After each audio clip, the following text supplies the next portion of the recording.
ஓம் சாந்தி. விருட்ச விரதம் இந்த ஸ்திதியில் நம்ம பயிற்சி பண்ணிக்கிட்டு இருக்கோம். நாளைக்கான 19ஆம் நாள் குறிப்பு. நேற்றுக்கு வெற்றியாளன் ஆவதுக்கான குறிப்பு கொடுத்துருந்தாங்க. இன்னைக்கு பாபா என்ன குறிப்பு கொடுக்குறாங்கன்னா,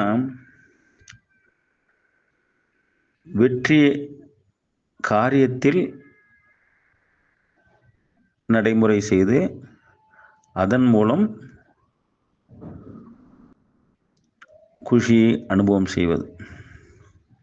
நான் வெற்றியாளன்னு வெறும் வழிமுறை மட்டும் தெரிஞ்சால் போததில்லை, அதற்கான சட்டமும் என்ன, ஈஸ்வரிய சட்டம் என்ன அப்படின்னு பாபா நமக்கு இன்னைக்கு குறிப்பு கொடுக்குறாங்க. நான் வெற்றியாளன் ஆகணும்னா லாஃபுல்லாக இருக்கணும் மற்றும் லவ்ஃபுல்லாக இருக்கணும் அப்படின்னு பாபா குறிப்பு கொடுக்குறாங்க.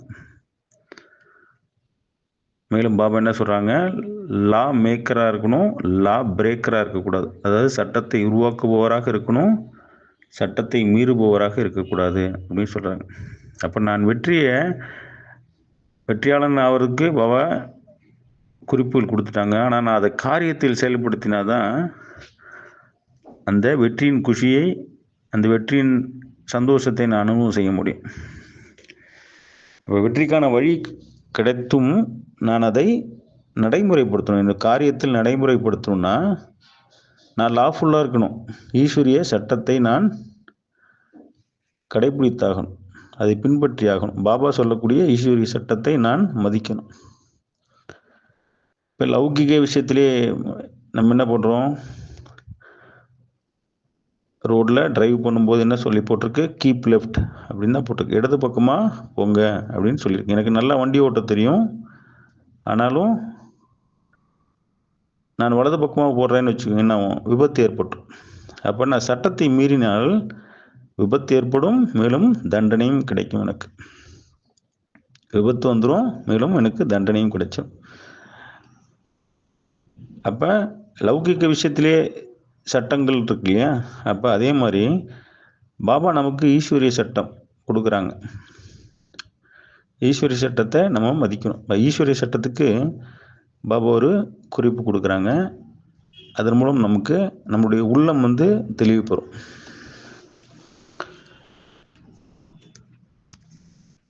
நம்ம மனம், அதாவது உள்ளம் சஞ்சலம் அடைந்தாலோ இல்லை துக்கம் அடைந்தாலோ சிவத்தை நினைத்தால் அந்த துக்கமும் சஞ்சலமும் காணாமல் போயிடும். சிவம் நினைத்தால் துக்கமும் சஞ்சலமும் காணாமல் போயிடும். சிவம் என்ன கொடுக்குறாரு நமக்கு, ஞானம்.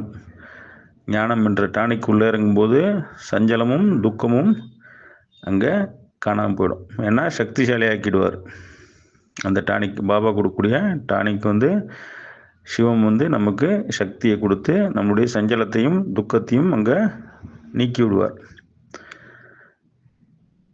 ஈஸ்வரி சட்டத்துக்கான குறிப்பு இது. ஓகேங்களா. அது சிவம் என்கிற விஷயத்தை நான் சவம்னு நினைக்க ஆரம்பிச்சிட்டேன்னு வச்சுக்கோங்க, ஒரே ஒரு வார்த்தை பிழையாகுது. ஈஸ்வரிய சட்டத்தில் சிவம்ங்கிறத நான் சவமாக்கு. சிவம் என்றால் சூட்சமான எல்லைக்கு அப்பாற்பட்ட கணக்கில் அடங்காத சக்தியை கொண்ட என் தந்தை பரமாத்மா, அவரிடமிருந்து நான் சக்தியாக வாங்கிறேன். சிவம் ஆழம் புரிஞ்சுக்கணும். சிவம்னா சவம் என்றால் உடல், தேகம்.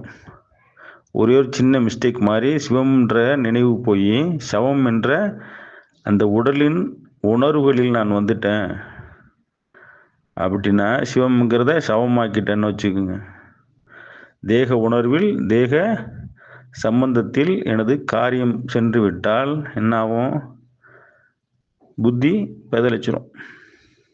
அங்கே தெளிவில்லாத தன்மை வந்துடும். அங்கே காரியம் வெற்றி அடையாது. காரியம் வெற்றி அடையாமல் என்னாகும், தேக உணர்வின் மூலமாக குழப்பங்கள் வந்துடும். அதன் மூலம் வெற்றி கிடைக்காம போடும். இப்போ ஈஸ்வரிய சட்டத்துக்கு சின்ன குறிப்பு ஒரு வார்த்தையின் மூலமாக நமக்கு இப்படி புரிய வைக்கிறாரு. அப்போ லாஃபுல்லாக இருக்கணும்னா ஈஸ்வரிய சட்டம் பாபா என்ன வழி காமிக்கிறாங்கனோ அதன்படி நான் நடக்கணும்.